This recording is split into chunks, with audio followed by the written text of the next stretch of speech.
You're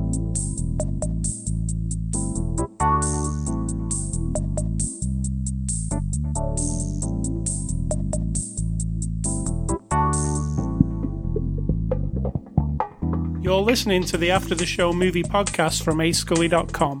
You can find this podcast on the iTunes Music Store, Google Play, YouTube, voice assistants, just say listen to After the Show movie podcast.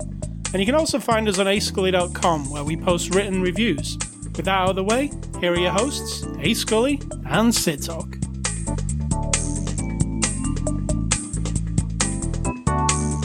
Hello everybody. Hello Sid Talk.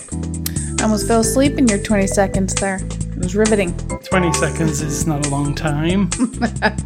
Little do they know. What you do is you tell me nicely, mostly, to be quiet for 20 seconds before we start recording. I know it sounds like a short period of time. It isn't reasonable, but I do it every time. Are you saying that that's the only 20 seconds where you'll ever get silence? No. That's not true. When I'm sleeping. Yeah, when you're sleeping, you're pretty quiet. Not bad. So what's the before the after the show discussion before we start? There wasn't much. You were doing that and I was doing this. Yeah. I posted a thing on my Facebook about my spreadsheet addiction because both of my monitors currently have spreadsheets on them. It's like I need an intervention. But they're so useful and they're so fun. An intervention? What would the interventioner do? Just delete all the spreadsheets? Don't even think about it. Oh my God. That bit of pit in my stomach. Do you know how many hours it takes to, delicately construct your data? And then once you've done that, then it's just sorting and filtering and you get all this good information and charts and it's just great. I love it. Nice work. Thanks. Anyway, this is the weekend of Saturday, September the 7th, and it's after the show, number 598. We're approaching. We are approaching. We're a movie review podcast. Somebody suggested we should go back through all our episodes and edit all our favourite bits together. But I said, no. That sounds like a terrible experience. Imagine how long that would take, because there's so many good parts. Oh my God. It'd be hours and hours and hours long. I think that if you focused on a thing and said like after the show discussion or what's my advice. Now if you compiled all of my advice, hold on. That would be great. Why only your things? Well, I thought you were talking about the good parts. What about my funny quips? Your funny what? Quips. Well, Quippy. Those are harder to find. What about my pithy one-liners? You don't have a section of funny, pithy quips, so that'd be harder to time out. Yeah. You know what I'm saying? My advice is good. You could also do a compilation of me saying, because it's always at the very end. It's you again. Hold on. It is all about me. But I'm just saying, it'd be easier to go through and clip off the last few seconds even, because that's when I say, think for yourself or somebody will do it for you. See? I'd say it different every time. It'd be fun to hear. I couldn't think of anything more boring to listen to, though. Imagine. Oh my God. I'm the only one out there in the world. I've told people, no, correction, I have told people how honest you are. Being the wife of an honest man is not easy. But then being the husband of me is not easy. So we're even. We're good. We're good. All right. So the movie we're looking at this week is John Wick 3, Parabellum. It's a 2019 movie. It's not actually released yet. We got an early copy from Lionsgate for review. It's actually out on the 10th of September. It's rated R, and it is definitely not for the children. And it's from our friends at Lionsgate, like I said, who sent us a copy for review. Sid Talk. It is not for the children. You give us the synopsis, and then I'll give you the one off the box. We'll compare yours to this one. Synopsis. John Wick. Kills a bunch of people. Is that it? That's it. All right. I mean, what else is there? Well, I'll give you what else there is. Okay. Are you ready? Super assassin John Wick, Keanu Reeves in brackets, has a $14 million price tag on his head after killing a member of the High Table, the shadowy International Assassins Guild. Now excommunicado, and with an army of the world's most ruthless hitmen and women on his trail, John must find a way to survive in this third chapter of the adrenaline-fueled action series. Okay, it's It's more than I said, but it's still the same thing, because all of that means John Wick kills a bunch of people. He really does kill a bunch of people. That's all there is to it. And before we get started, I'm just going to put this out there. As snobby as you think I am about some movies, i.e. last week's Godzilla, I love John Wick movies. It is the way it is. I'm a hypocrite. You I actually, love them. I in general, I think you kind of like action movies. Good. I mean, Godzilla's supposed to be an action movie, right? No, I mean like, well, you like Atomic Blonde a lot. That's similar to this movie. Are these okay? So what's So what's Godzilla then? If it's like not an action a creature movie? feature.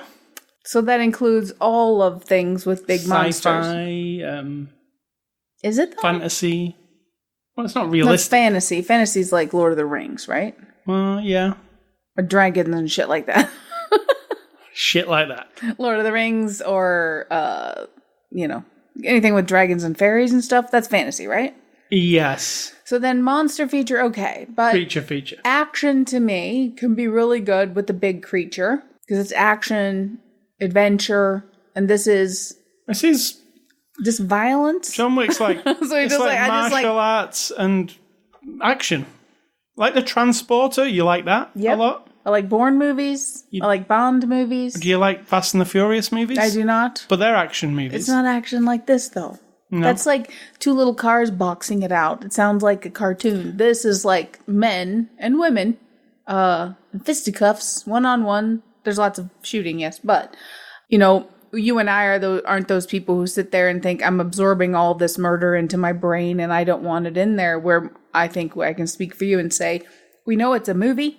Yeah. And so as you're watching it, it's not like it inspires any sort of violence at all. It doesn't disturb me to see him hold a gun to someone's head and shoot it because that's fiction. It never represents real life to me. So it's just about the cartoony element of a guy getting through a world that is kill or be killed. Dangerous. Yes, it's not defined like he's walking down the street killing anyone who's uninvolved. That's always been about every single person who comes in contact with him, if I recall correctly in all three movies, is going to kill him. And there is no way out of that except for him to be the triumphant one, which means he has to live and they have to die. I get that. It's fiction. It is a tale of the ages. A man versus man, right? He has to battle his way to stay alive. And the only way to do it, there is no negotiation here. There is no the only exception would be is that thing where he turns the blade? Mm-hmm. Is that an ancient thing where it's like if your enemy turns the blade sideways to you, that means it's a draw, we quit, we it's walk a away. samurai thing. Okay, so that other guy, the bald guy, didn't honor that. He's a little shit. Yeah. But the other two did. So I guess that is the way that he finds with some people to say, this it, enough is enough. We're both walking away to respect each other. That's it. So it doesn't happen very often, but in this story, in this world where he lives, I completely accept that it literally is dog eat dog. And that means man versus man, kill or be killed. And so the methods and the violent element of it kind of just folds all in together with, I don't know what it is. It's got the movie magic that makes me like it. I think it's particularly well made. The shots look really awesome. Like it has some really cool design to it. It's sometimes it's style over substance. I mean, that's just the way it is. Yeah, I mean, it doesn't have much of a script, to be honest. There's whole sections where 20 minutes goes by and it's all fighting and gunplay. So there's a little bit of dialogue, here and there, but it's more action than it is plot. But where you might think, oh, that's really boring, it actually isn't because it's real inventive. This one in particular, there's a fight at the beginning where it's in a place with a load of knives. You know which fight I'm talking about. Mm-hmm. And the whole fight there's no guns, it's just knives. People throwing knives, people stabbing with knives. It's so brutal. I said to you, I don't think I've seen anything quite as brutal. It's so well shot as well. He's throwing knives at people. He's hitting them in the face. He's stabbing somebody in the eye and you see it. When you might think, oh, this sounds horrendous. It kind of is. It is. But it's the way it's choreographed And I said to you, I don't even understand how they can get the camera in certain situations.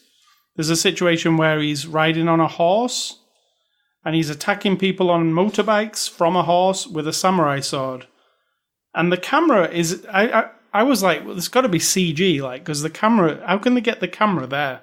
We saw the extras. Yep. It's actually... It's not CG, any of that. It's them pointing the camera at them in weird positions, but I think that's what makes it good. It's really inventive. Like, he's on a horse.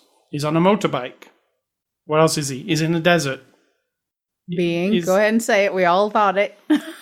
He's doing a Chevy Chase impression. And I have a really strong urge to look up and see if anyone mentions that during the filming of this movie, at some point, Keanu Reeves tied a pair of pants around his head. Yeah. And said whatever Chevy Chase says in... It's just any movie where the hero ends up in the desert and he's like walking and he's probably going to die and he's thirsty.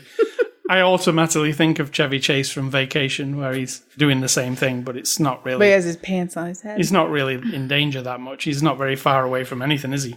He's like walking around in circles. But this is inventive. There's so many different things. I also like the world that it builds up. I like the ladies in the room with the tattoos who are doing the old switchboarding thing. I think that's a cool idea. It's a bit hyperbolic, shall we say, but then the rest of it is too. So I dig it. The rules of this John Wick world, it's based on like honor and respect, and you follow these rules, and it's quite rigid what they've got. Like, the reason when we're watching this movie that he is being wanted is because he attacked somebody in a place where you're not supposed to attack somebody. So once you do that, you get screwed and everybody's after you. But I like those rules. It makes it an interesting... Mm-hmm. It makes it...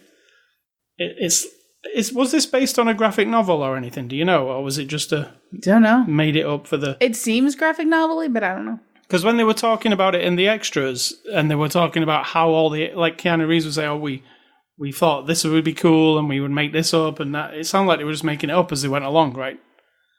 But, because when they were talking about the guy in the desert, who's like really old and can overrule stuff, they were saying we just kind of made that guy up. Did you hear it? No. In the extras, they kept saying we want to come up with this idea. I think that's just writing the story. We asked the audience about some things, and they came up with it. I think they wrote the original story as a movie, and now they're just trying to build an entire thing around that. Right. Yeah, I get you. And we'll get to this, but that was my least favorite part. You didn't like that? I like the idea of it, but...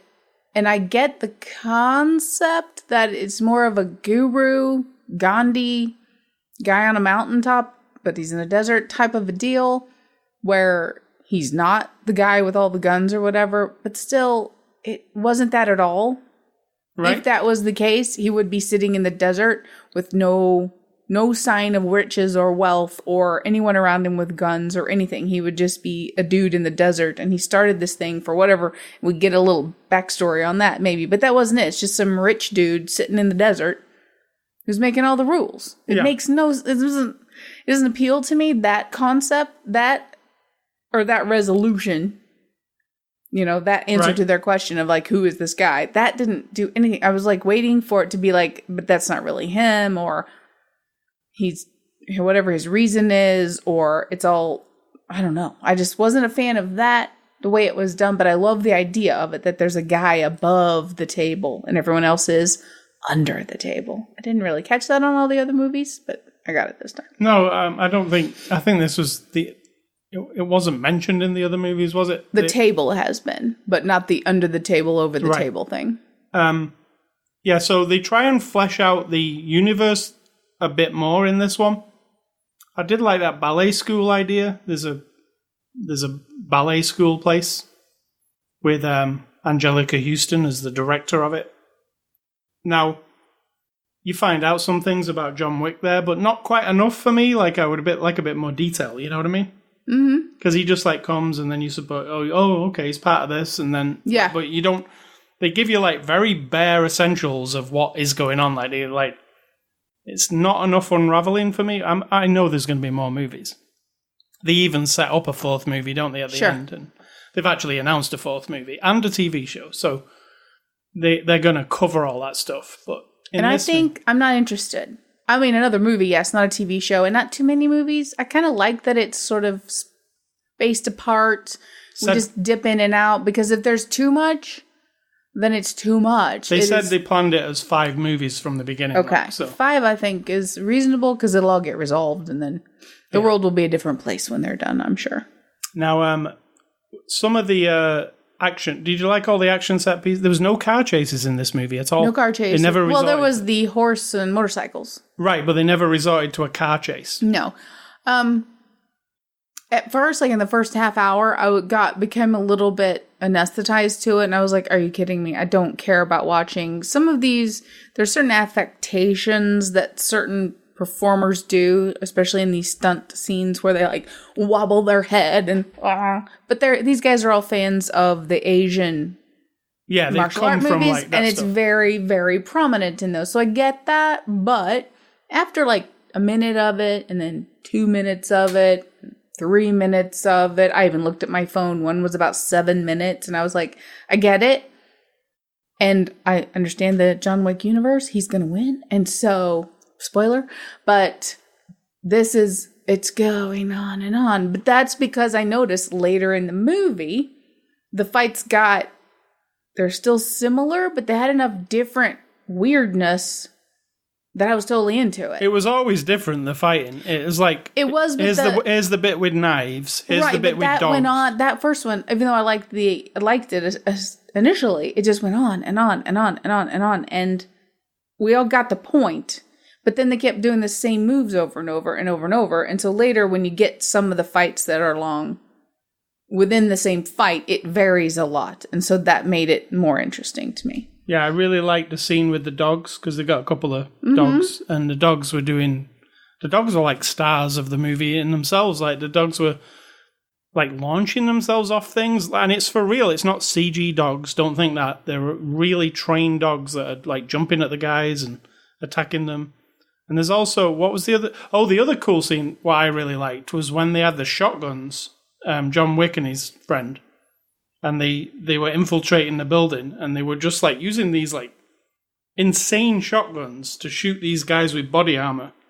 And it's really graphic. I mean, they're like pointing shotguns in the faces and stuff, but it was like, oh, I felt that this is the moment John Wick could get defeated, like, because these guys are here. They're in this body. They're relentless, yeah. Yeah, and it's hard to shoot them until they got the big shotguns, and then it was fairly easy to shoot them, but it seemed like he was backed into a corner at that point. But yeah, there's a lot of different fighting scenes. There's a lot of gun stuff. There's less gun stuff than there was in the second one. The second one was until the end, yeah. Until near the end, yeah. Yeah, the second one was gun stuff the entire way through. It was always shooting guns. But in this one, I could see they were trying to change it up. Okay, we won't use guns in this fight. It's just knives. Okay, we will use guns in this one, but the dogs will also be a massive part of it. Or he will be on a horse with a sword instead of a gun. Like it, they did change it up. Did, and if you aren't in love with the movie overall, I think it could feel like, oh, this is a bunch of dudes sitting around going, what would be cool? What could we do that's cool? And that's probably what they did. Yeah, but in this world, it works. Yeah, to me, it works. It could be like crazy. It could be like, well, we're going to go to the space station next. I would actually buy into that. What's the reason for John to go to the space station? Because the only place that no one will hunt him down is the space station. And it's not the space station. It's not the ISS. It is a space station that this organization, if we are to believe how powerful they are, they certainly have a space station out there somewhere. I'm just throwing ideas out there. I'm just saying, you got 2 more movies to write. Yeah. Throw the space station in there. Actually, I heard a quote from Vin Diesel this week that said he is not opposed to Fast and the Furious 10 actually being in space. I don't. It's a completely different thing. Because I wouldn't defend that, but I would defend John Wick in space. You know what I'm saying, though? So it's like, that's like a franchise where you're like, how can Fast and the Furious be in space? It's cars and stuff. But hey, they were jumping them out of skyscrapers and stuff last time. So yeah, maybe John Wick will be in space. John Wick 5. Jason and John in space, because as we all know, Jason went to space. That was horrible, that movie. Terrible. Horror movie. If anyone doesn't know, that's Jason from Friday the 13th. Went to space once. He did, and it was so bad. It was like they were trying to make Alien, but yeah, but that was that. And this is John Wick. Yeah. It could totally work. I reiterate, I'm probably a hypocrite here, so I'm accepting that. So I've enjoyed all 3 John Wick movies. I almost want to watch them back to back, all 3 of them. It might be a bit too much. I don't know. Maybe you'll get like... No, I think you'd love it. If you're just sitting there hanging out at your computer watching, you mean? Or like sit down and watch it? Just sit and watch all 3 in a row.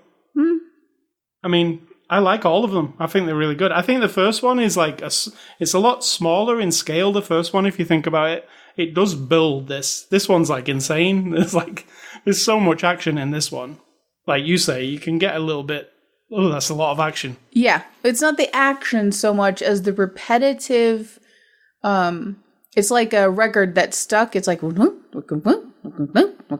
it's like punch him in the face, punch him in the face, punch him in the face, punch him in the face. But when you do like the horse kicks him in the head, and then you do like I'm on a horse with a sword, and then you do like I'm being crushed through the glass. I mean, as long as you throw at me all the different stuff that I can, that doesn't take me out of the action, because I'm in. Once I'm in John Wick story, I don't find there are flaws, and they wash right in front of me, and I go, whatever.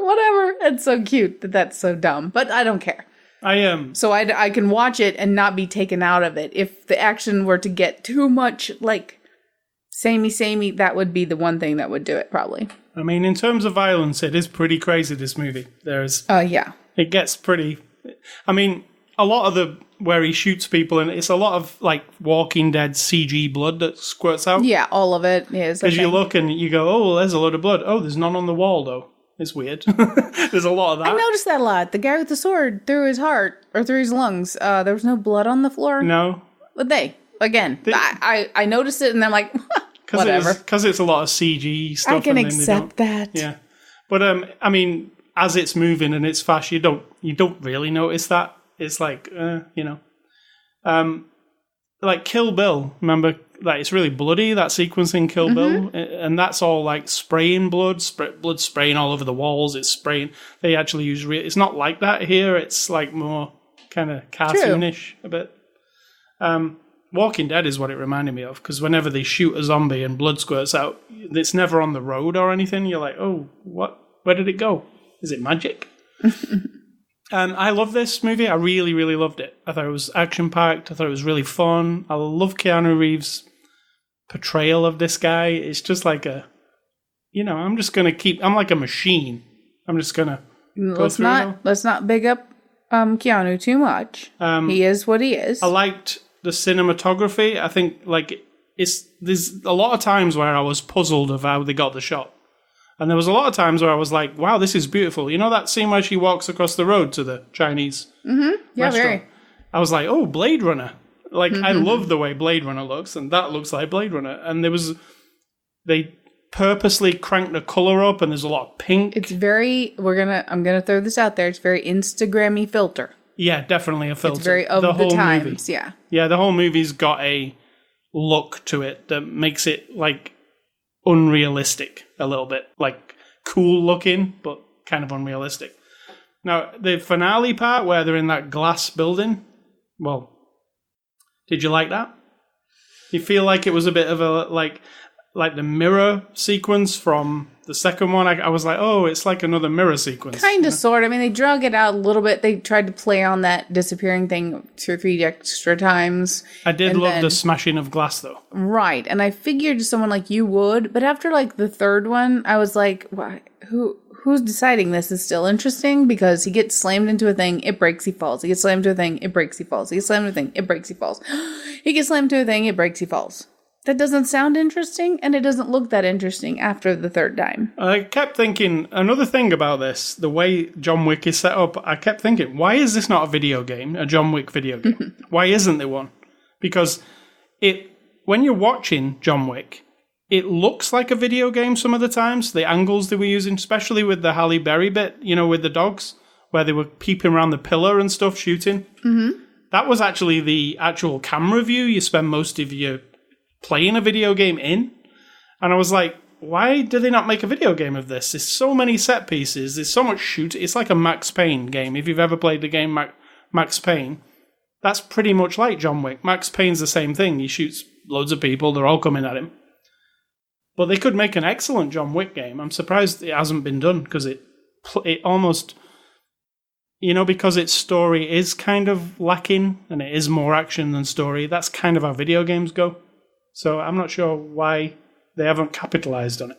So we enjoyed it. We agree. After last week's unenjoyment of Godzilla, this was refreshing. It really wasn't enjoyable. I was like, whoa, we're watching a good movie this week. I said to you, we'd only watched like one fight scene, and I said, this is already better than last week's. Like we just started, So let's move on to the cast. Yeah, Keanu Reeves plays Mr. John Wick. How do you like Mr. Keanu Reeves? I like him for what he is. I will not big him up and say that he's great or that he is what makes this guy who he is, but he's Neo. Let's not delude ourselves into thinking he's got lots of variables to his performance styles. To me, he's Ted. Bill and Ted. No, this isn't Ted. See, that's the only difference is when he was Ted, but he was 10 years old? No, 15, 20 years old back then. That's his next movie, by the way. So that is a different type of character. So I am staying corrected. When he was in Bill and Ted, he wasn't Neo, but now he is. And he's just intense and looks intense. And then when he says stuff, it's like, yes. And then that's it. He's done a good job of picking roles that he fits into.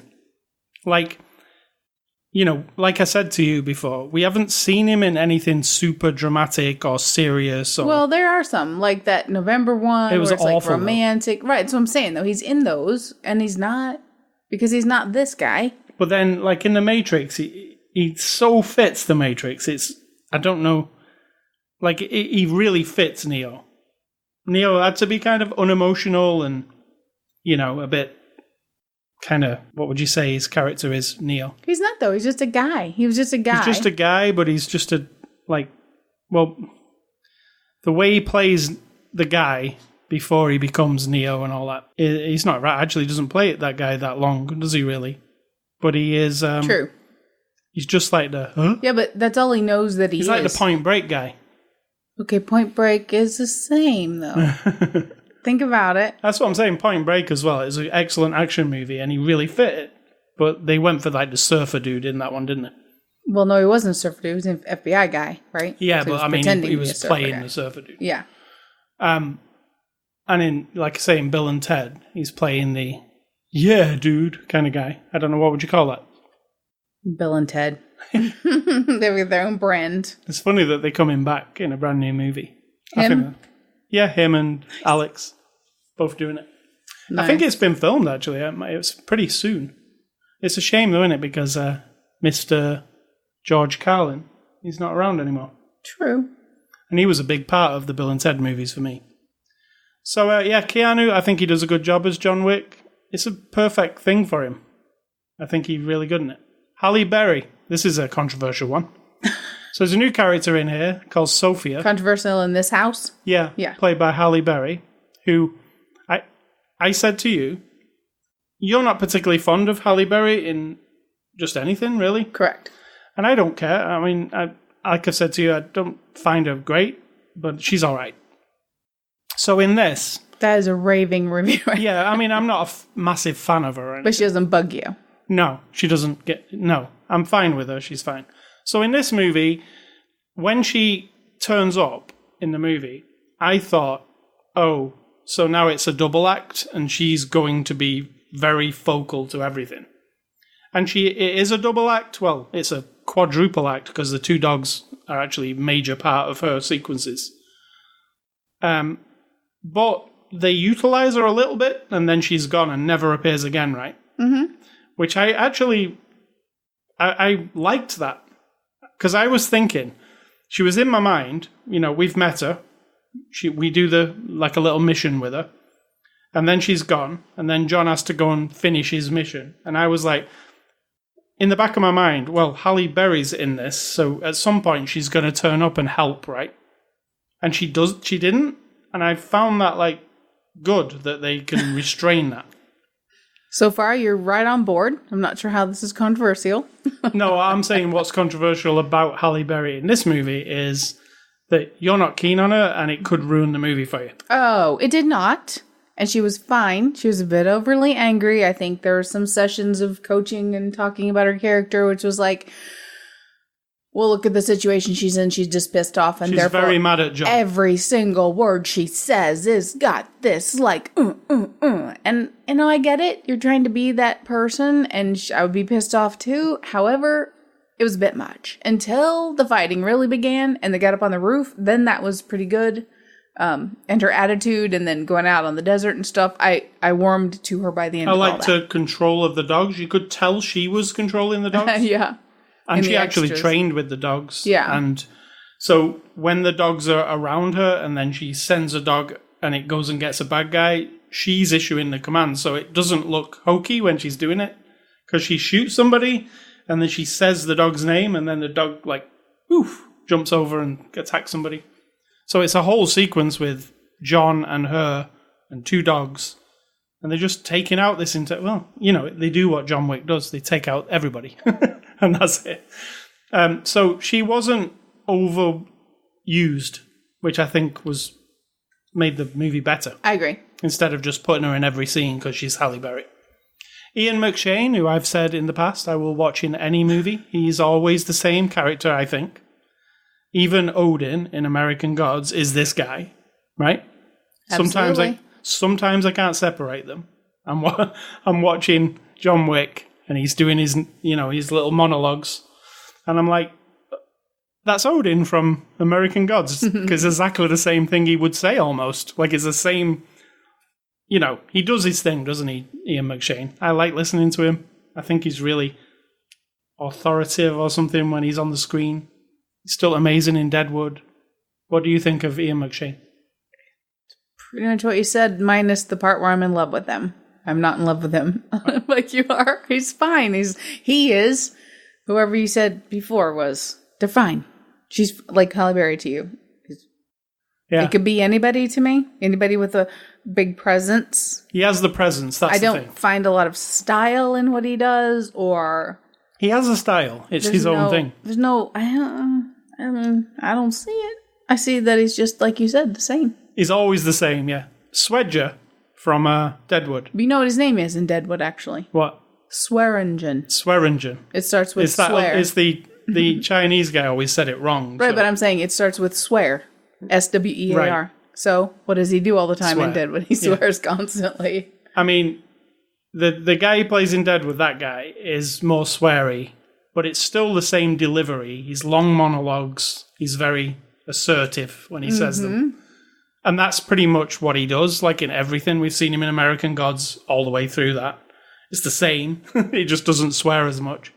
And in this, it's the same again, isn't it? And what else was he in? Oh, he was in Hellboy just recently. Exactly, and it was the same. So, I might have a problem with an actor where I say, oh, he's just the same in everything. I can't really stand it. Morgan Freeman is one for me. So far, we have Keanu Reeves, who's always the same. Halle Berry, who's not always the same, but not always that interesting to me. And him, who's always the same. So Morgan Freeman usually gets on my nerves because he just does the same thing. Gets on your nerves. Yeah. Do you know when we just saw the trailer for that one where he's the president? Yeah. And I was like, look, Morgan Freeman, he's a bit older, and now he's just doing the same guy he did. He's the president. He's been God, and now he's the president. And I'll say the same, Ian McShane is just the same thing. I just so happen to like Ian McShane, whereas like Morgan Freeman, I'm always like, he's probably a bit like Halle Berry is for you, where I'm like, it's kind of annoying, he's just doing the same thing. So I think it's just, if I like the person, it's fine. But if I get annoyed by them, it's not fine. So it's not very fair, is it? Thank you. You're aware of yourself. That's what counts. Lance Reddick plays Sharon, who is when you go to the hotel in this John Wick universe, he's the guy who meets you, the concierge. Correct. He had a bit more of a role in this one. Got to be in some action scenes. I was glad about that because usually we just see him standing at the desk. And that's it. Did you like him, Lance Reddick? Yeah, I always do, but again, he didn't... You said you knew he kicked ass. He didn't kick any ass. He just walked around with a gun shooting people. I mean, he knows... What I learned from this is he understands weapons a lot, like because he was showing John Wick, like, this is what this weapon is. And John Wick's probably the expert of weapons. And he did fire some shots off, and he was pretty cool. He did, but he wasn't, like, fighting or anything. No, he was just blowing people My demands apart. on this world are very high. And if you're not, like, kicking ass with your feet and your hands and a knife and a belt and a piece of glass and all these other things you could pick up and whack at people, if you're just shooting people... Like, you're not the high level here. Unless he's so high level, we don't know yet. Right. That he's just now the concierge because he spent 30 years already being John Wick. Doesn't have to get his hands dirty anymore. Yeah. We've got Lawrence Fishburne as Bowery King. He's got... I like how he is very, like, fuck authority in this one. Yes. Because there's a... they're getting adjudicated. And he's just kind of like, I'm not. I'm just not. I'm not going with it. Yeah, I like that. And Lawrence Fishburne, what do you think of him in this? I liked him better. I'm usually, again, pretty neutral on Lawrence, but this time I liked his attitude a lot. Yeah. His character is developing. And he pulls it off just right because he's fed up with it. And the thing is about this, the theme of this story, or a little theme that I found, which I liked, is that this table has existed for who knows how long, and she says, the table controls all men. So we now have to understand that he has his Bowery, but his Bowery is still beholden to this other organization. She did say to him that don't think you exist outside the rules because no man does. Nobody does. Yeah. And so the thing is, that kind of pressure on these leaders, which would be like Swenjin and this guy, who are the heads of their respective places or whatever. Even Halle Berry, she's the concierge in Casablanca. Right. Well, she's the concierge, I think. Oh, you're right. She's the manager. She's the head of that hotel as well. She's Swedgen. Correct. Of that place. But what happens is, when that pressure pushes each of them enough, they don't want to go along with it. They're fed up with it. And so I like that lesson because and then ultimately they'll all lie to pretend that they're going along with it. Yeah. But underneath it, they're like, this is fucked up. Like, either, I don't know what they're revolting against. The kind of leadership that this whole organization has. There's a lot of bureaucracy that's kind of sucky. There is. It's hilarious, but it's also, that's a real element of this weird story. So yeah, Lawrence Fishburne also, if he's set up, I think he'll be more of a thing in the next one. You know what I'm saying? It seemed like they were angling him, because he's really pissed off now. Yeah. And so is John, so maybe they'll become a team.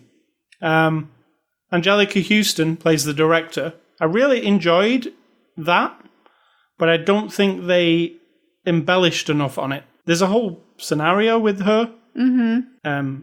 What happens to her is interesting, but I wanted more from a character that was she barely said anything, really. Yeah, and I know the guys who wrote it, Keanu and them, Keanu, he's my friend now, all think that they wrote it in a way that makes sense, that explains his backstory, like, because he says, I'm coming back home, and you can tell, they kind of walk you through an area where there's girls being harshly trained to be ballerinas, and boys being harshly trained to be, like, wrestlers. Which I immediately thought of, like, something like that Russian one that we watched, with a Katniss in it. Do you remember? Red Sparrow. Yes. I was thinking of that. I kind of thought that, but then I thought he says home, and then he says I'm an orphan of the whatever people, which is what you are. So what does that mean? Were his parents part of this? Did they pick him up off the street? Is he Russian? Because now we know his name is Jordani something or other. Exactly.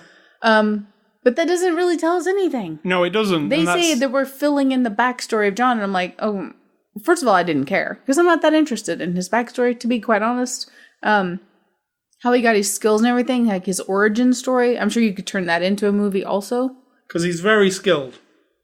Yes, but I wasn't that interested, and this didn't fully really give me the origin vibe. So I felt like that was kind of a wasted opportunity. Yeah, I think Angelica Houston's part was... Because she's good. I liked visually how they made her appear. I liked the school that I liked that whole vibe of that place. It was awesome to look at. Like, it was like an old theatre. But like I say, there's just not enough meat on the bones of it, you know? Mm-hmm. You're like, well, I would have liked to spend 20 minutes with this place, but we got to get fighting again, so he's out of there. Like, so it doesn't really stop long enough for us to care about Angelica Houston. True, and I'm not a huge Angelica fan anyway, so she didn't win me over. Dacascos plays Zero. He's like the villain of this one, that he is like the guy who's after him most of the time. I really liked him. You know the part where he sits next to him on the couch? It's so funny. Oh my God, it's awesome. Yeah, it's really funny. Because it's exactly how the rest of us feel when there's a whole couch and someone sits right fucking next to you and you're like, are you kidding me? But then what he says straight after that is he's like not allowed to kill. He's got to kill John Wick. He's not allowed to in this scenario. So he sits next to him, and then what comes out of his mouth is like when a fanboy goes up to a star, like he's kind of rambling. He's like, I really love your work. You know, and then he just shuts down. And then next time they have to fight each other, it's like that didn't happen kind of thing. We're gonna kill each other now. So I really like that. That guy was he was a good fighter, it seemed, you know? Yeah. He had really good martial arts. I mean... Unless it was another guy playing him, I don't know. Oh, right. I thought you meant the character. Yeah, well, the character He's good, but he's not good enough. And then I put down Asia Kate Dillon as the adjudicator. It was one of my favourite characters, the adjudicator. Because she was really badass, like, and nobody kind of argued with her. It was like, she turns up, she's from the company, you know, from the whole thing. She turns up.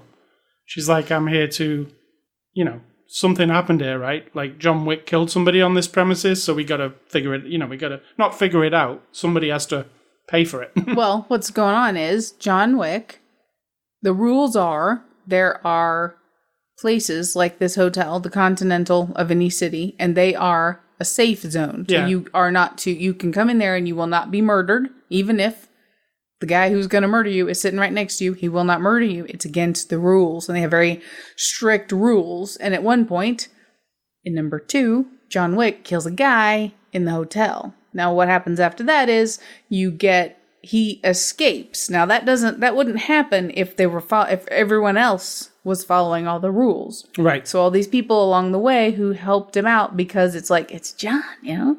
He's our friend. He's like John Wick. We got to help him out. We'll give him an hour head start. I'll give him some guns. And then he's on his own, right? They're not really protecting him. Right. But now the table and the adjudicator is coming after the people because that sets a bad example. You have to pay for what you do. All the other managers of all the other Continental hotels around the world can't see that you helped this guy escape and break the rules. So that's what they're she comes in and it's like real stern. Yeah. Nobody fucks with her. Nobody actually answers her back, really, apart from Lawrence Fishburne does. Mm-hmm. But most people just like, it's, oh, we're in trouble. Like, it's like when the area manager turns up if you run a shop and you're like, he's got an expression, you know, he might look mad or something. You're like, oh, fuck, what did I do? That's how it seemed to me when she turned up. So I really like that. It's directed by Chad Stahelski. Probably butchered that name. Sorry, Chad. He actually directed John Wick 1 and John Wick 2. You know, he's a John Wick guy. He is consistent with his... You can tell he wants the best action on the screen. I think. He doesn't... I agree. You know, sometimes when we say, oh, somebody seams up their own ass or whatever, when we watch them in extras, I just think he's into this movie. Him and Keanu are like, we're going to make John Wick the best thing we can possibly make it. For what it is. Right. Yeah. Like, it will have the best action. We will put some of a story, and we're trying to, like, you can tell that they're trying to, like, beef it up a little bit, story-wise. A little. Oh, the story? Yeah. Yeah. Like, we're just adding some story to it. Like, there's very little story to the first two. The first one, there's a bit of a story, because there's the, you know, how he's wronged and how he has to go on a revenge thing. The second one, there isn't much of a story. He just goes and kills loads of people. And then, at the end of the second one, he, you know, does the deed that leads him into the third one. But this one, they try and add some story, and like I say, I was a little unsatisfied with how much story they had, because it's not much.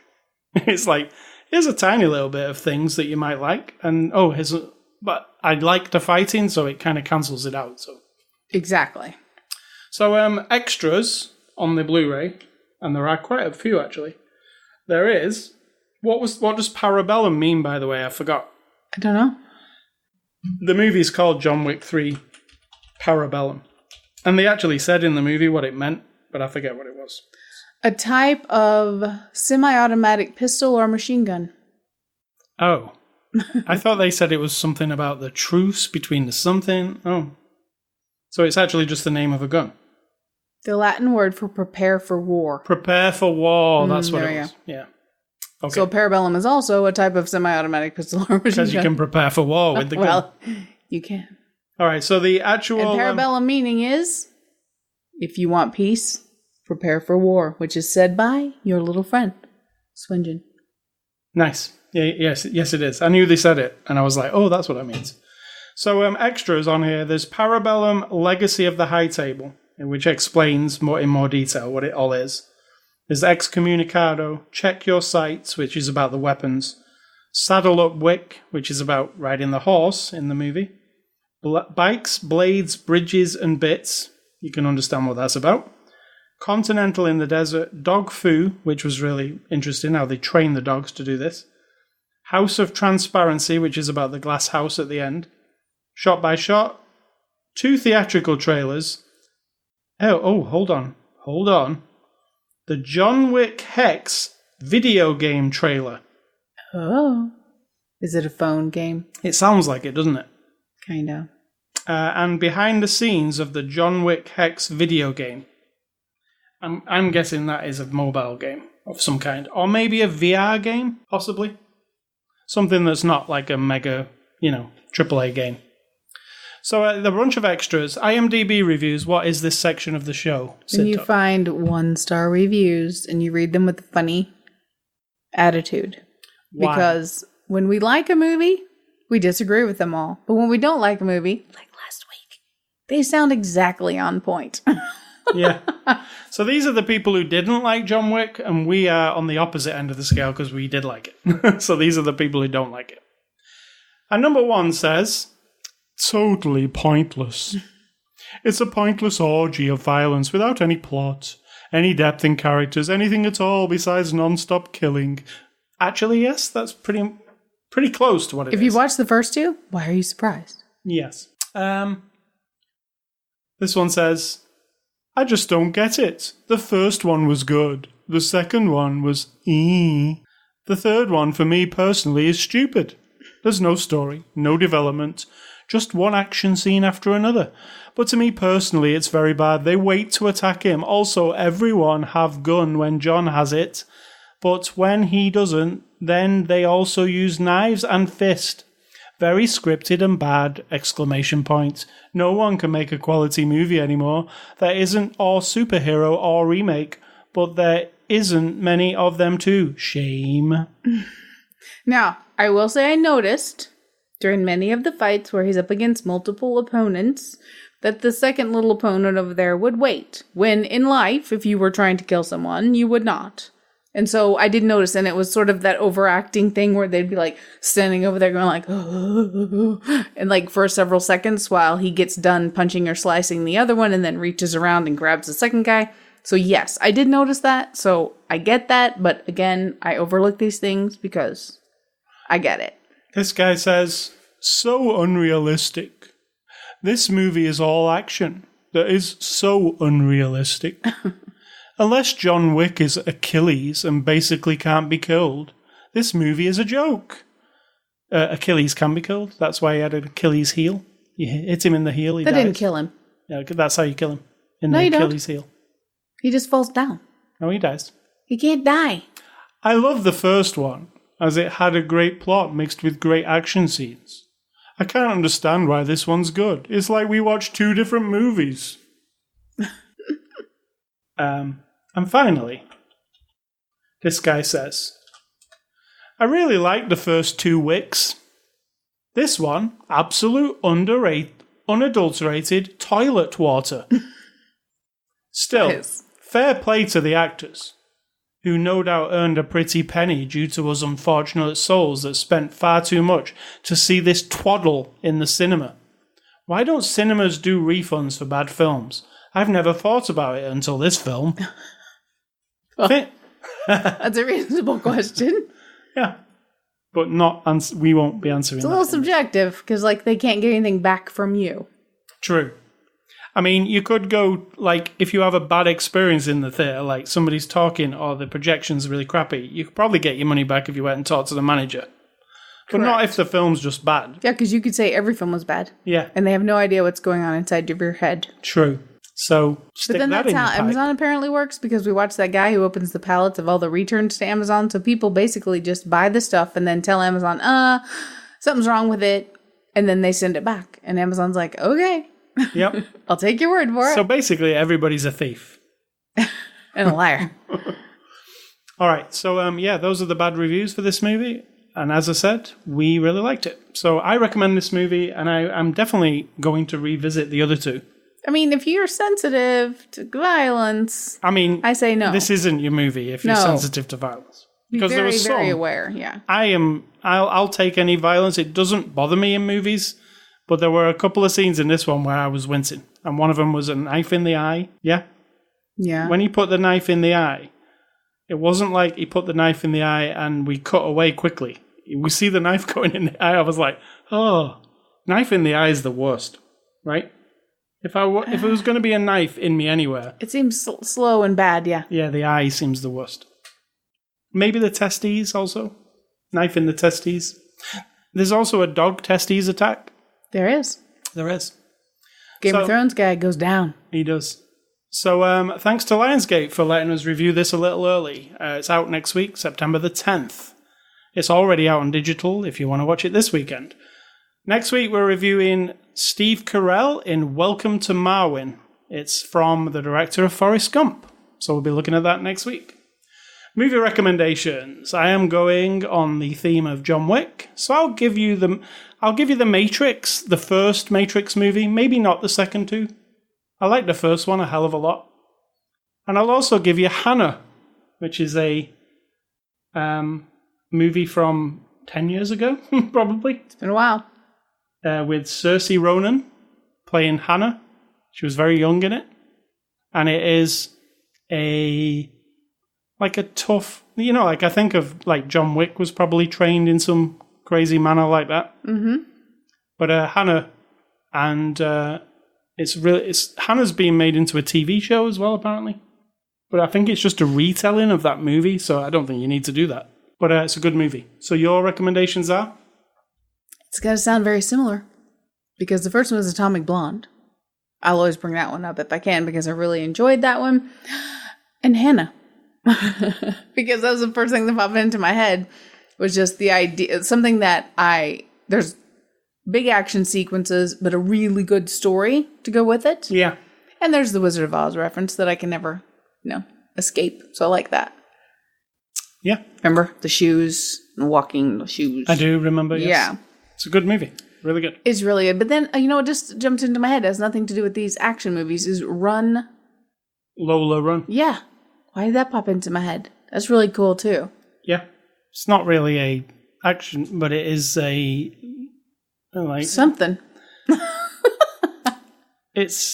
I've got it on Blu-ray, actually. It's also fun because Phineas and Ferb did an episode. It's got some really cool music for sure, I remember.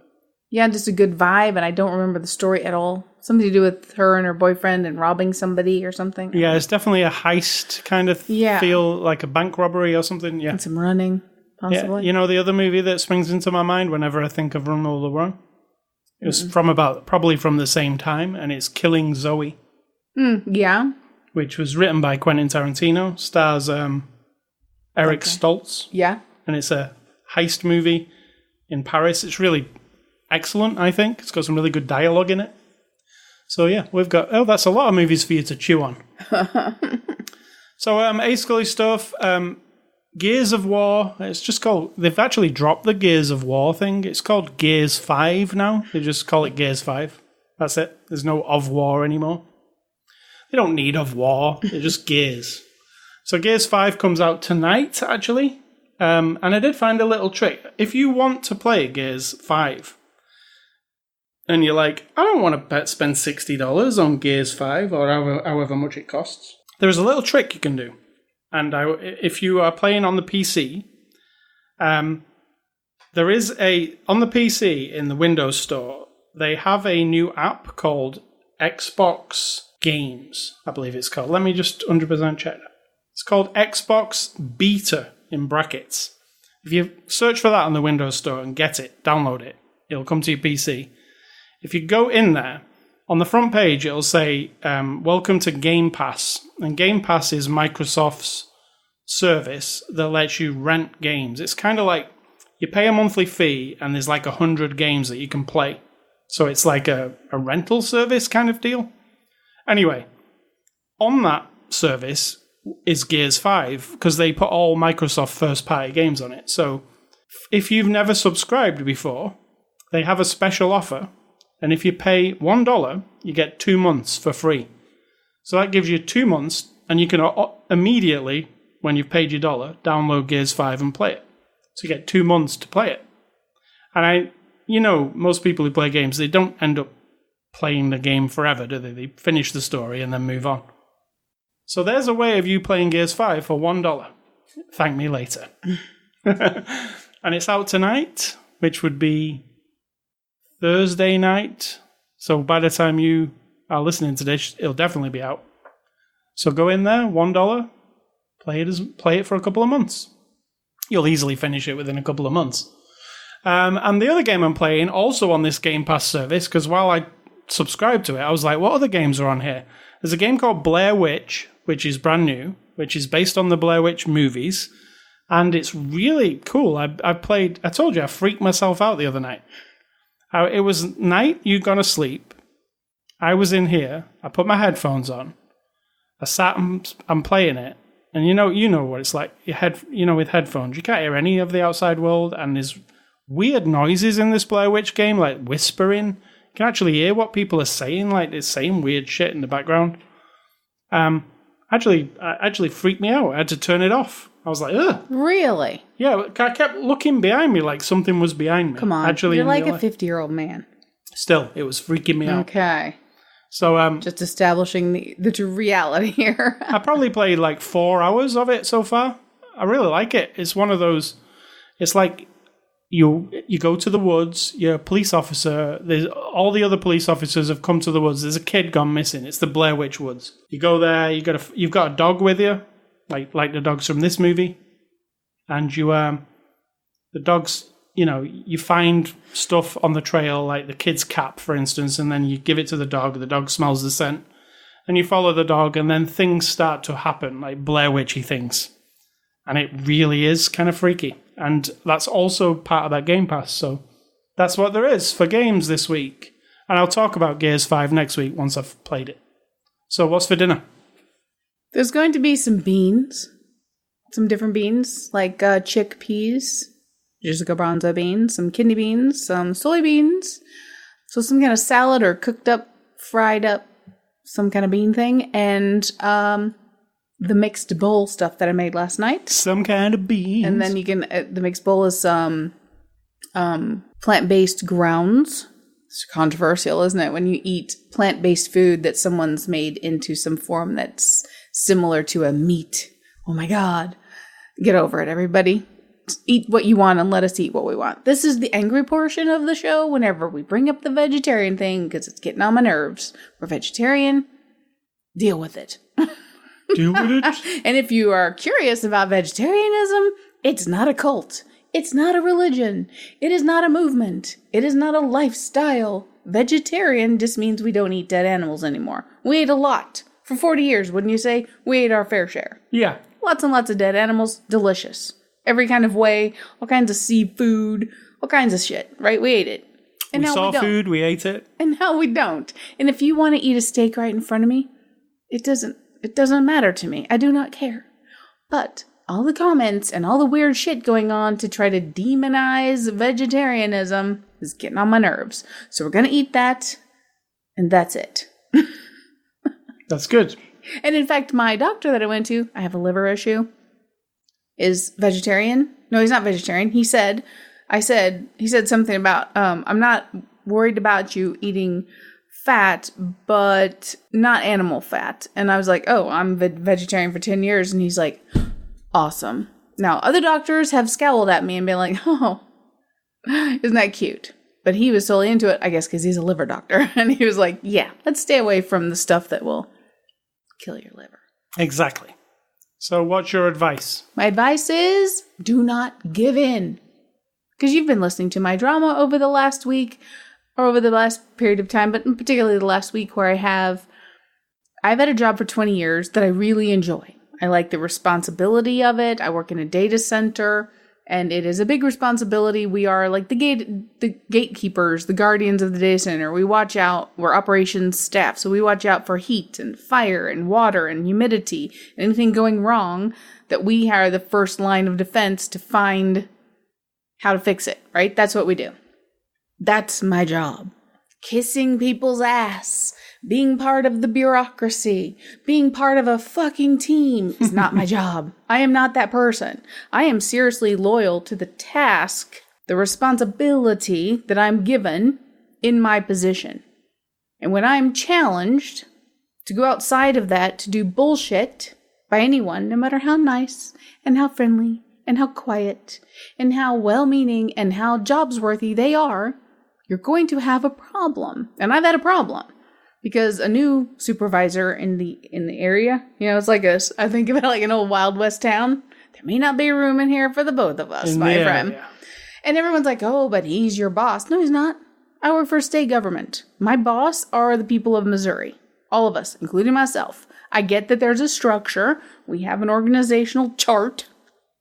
I understand you have to have a structure of a hierarchy of decision making because if there's an emergency, because when big projects have to get done, in order to keep things functional, you need that skeleton of, a way to get things done. I get that. I'm 51 years old. I'm not an idiot. I understand the dynamic of a workplace. However, when you choose to follow the current trend that the current administration or the current group of people who are on the chart above you decide to dip into, as far as like record keeping and documenting things and whatnot, which has changed so many times over the years. It changes every couple of years. We get a new governor, we get a new administration, they change things. So these things are a non-constant. They are not productive. They do not help in me doing my job. A constant is all of the tasks that require me to understand all the updates for hardware and software that keep my data center going so that the data that we store and we make available to the people of Missouri is there for the people of Missouri. Oh, I'm on a pulpit, but I will not, and I refuse. I have a new supervisor person who, and he and I do not click. And there is a very condescending, and I'm not the only one who sees it and hears it, so it's not a Cindy thing. I've tried to sort out, is it a Cindy thing? Cindy is me, I'm Sid Dog. Or is it a workplace thing? And I've discussed it with enough people, just surface kind of on the top, and it is not a me thing. It is a problem. A managerial / he's not a manager, he's just a supervisor, like me. I'm also a supervisor. It is his style, his approach. He's like the Office Space guy. His inflexibility. The Office Space guy, though, is somehow charming. Because it's funny. This isn't funny. This is like, I get it. I'll just give you an example. I've been in charge of the inventory of all the PCs in my area for many years now. I'm responsible for when they get updated, from this Windows to that Windows to that Windows, replace the machine, replace the monitor. I have to keep track of all of the inventory. And that's fine. I like it because that makes me know what's coming and going. And if someone comes in and says we have to take this machine, then I have the spreadsheet, as we have discussed. I love spreadsheets, where I have put all of our equipment and all of their purposes, when they've been replaced, what they're for, which version of Windows is on them. I have all this data. And so when they come around and say we're going to update all the machines for all of our entire division, you see our machines are different because they are functioning in a different way. It's not an individual person's machine that you can wipe it out, slap all the shit back on there like Windows Word and all that shit, and then you're good to go. We have all kinds of weird shit. And we have 26 different computers, some of which have servers installed on them. Some of them have very specific software that only the vendor can help us upgrade. And if you wipe it and put Windows 10 on in the middle of a Thursday afternoon, when my night shift comes in at night, because we're there 24/7, that machine won't be working. And that could mean that they do not know that there is moisture in the data center, or there's a heat problem in the data center, or some of the sensors have gone bad in the data center, or any of that kind of stuff, or that a door has been opened. It's a secure area, because that one needs special attention. And so the new supervisor does none of this. He's new. He doesn't know. I'm happy to tell him, but that's not his approach. He says, this is going to get updated. Do not interfere with the process. It has already been set in motion. So I have a problem with chain of command. I skip around and I find the person who's going to be doing the updating. He's on the team of the people who are physically going to be replacing the machines or pushing the new updates. I send him a note and say, hey, I've got a list of all of our machines. We have a very tight, we can have no downtime. Literally, if I've got a machine down for an hour, I need to be here to be prepared so that all of us have that software, that hardware in place even during that hour. It just can't just happen. Oh, he's like, that's totally awesome. We didn't know this. Send me your spreadsheet. He had a spreadsheet too, so we got along great. And we combined all of our data and found out some machines were not even on his radar and all that stuff. And my new supervisor said, I'm interfering. I need to not interfere with the process. It's already been set in motion. So I had to decide. This leads me up to my advice. Don't give in. You know, for 2 days, I was like, fuck, I can't deal with this. I'm not a control freak as in do everything I say. I'm a control freak. It is very specific. I know that I'm right sometimes. I'm right a lot. But in very specific situations, I know more. And in this one, I do. And all of our operators agree. This is how it needs to be done. We cannot have downtime. It isn't a Cindy thing. And when you challenge me on this and try to just ignore the productive, efficient way to do it that doesn't cause my operators to suffer, because that's my ultimate goal, that no operator even has to notice that something's being done. I want it to be like 1 minute it's fine, and the next minute it's Windows 10. Maybe not a minute, but there's no gap. There's no fall down. No one suffers. No one can't do our job. That is my objective. And anyone who fucks with that, it's really becoming a problem. And I've never had this before. I've had managers who have challenged, and then they lay down the law, and then I challenge, and then I challenge, and then they say, okay, this is why we can't do this the way that you want to do it. And I'll say, well, let me think about it. Let me examine it. I might have to push back one more time. But usually if I get a solid answer that makes sense, that doesn't interfere with our productivity or interfere with particularly our after hours, because like I said, we're there all the time, ability to do our job at 100%, then I'm like, you know what? I get it. You've given me a good reason. I'm over it. Let's move on. If you do not, if you use authority to threaten me, as in, well, it's upper management, I guess you have to talk to them about it, then I'll say, okay, let's go. Yes, you will. I have no problem with that. I'll talk to the fucking governor. And you know what? I'll be right on this and a few other instances. So I had to take a class online in management and learn a little bit about the brainwashing techniques they try to use and where they're coming from and, you know, sort of that angle of it. So I'm a little more calm. It may not sound like it. I'm a little more, and then I've read a bunch of sites about how to deal with a micromanaging boss or supervisor, manager, whatever, what it takes to work with that. And a lot of the advice on a lot of the articles are give them space, like ignore them for a little while, not to the point of not getting your job done, but all the little stuff that they start pecking, just let it ride, give them the information they need and move on. Don't feed the beast, essentially. So I'm taking that advice. I'm cherry picking my advice. That's the one I like. I'm going with it. Well done. Yeah, I have a bad attitude. And if you want to say I'm a bad employee because I don't like bureaucratic bullshit, that's cool with me. I'm totally cool with it. I'll have lunch with the director of the whole fucking place and be like, look, you want to quiz me on how well I know my job? Do you want, if the data center went down right this minute while we're eating our lunch, who do you think in this room would know what to do? I would know, and my operators would know. No one else knows the whole big picture. They know their part, right?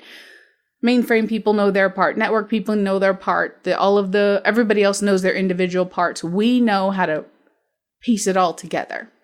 And you can't argue with that. So I'm good. All right. So after that. So my advice was don't give in. All right. And you can catch this podcast everywhere I told you at the start of the show. I don't want to repeat myself it sounds stupid. You can get our website is ascully.com. You can go there. You can listen to all the podcasts. You can subscribe. You can do all those things.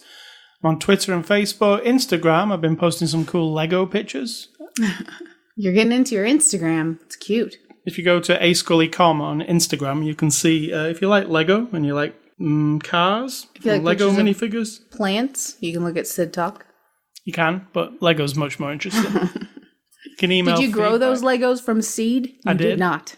I built them with my bare hands. Yeah, you did. And used my brain to put them together. So, in honor of me, you should do a plant. Or you said, what did we talk about the other day? Oh, the bake-off. If they said, if I was building a 3D sculpture out of cookies, what would I do? And you said, a garden. And I'm like, oh, well, duh. That sounds great. You can email feedback to me at ascully@ascully.com. And stay classy, Mr. John Wick. And make sure you don't get killed. We need more sequels. And I'm going to say, think for yourself, or someone will do it for you.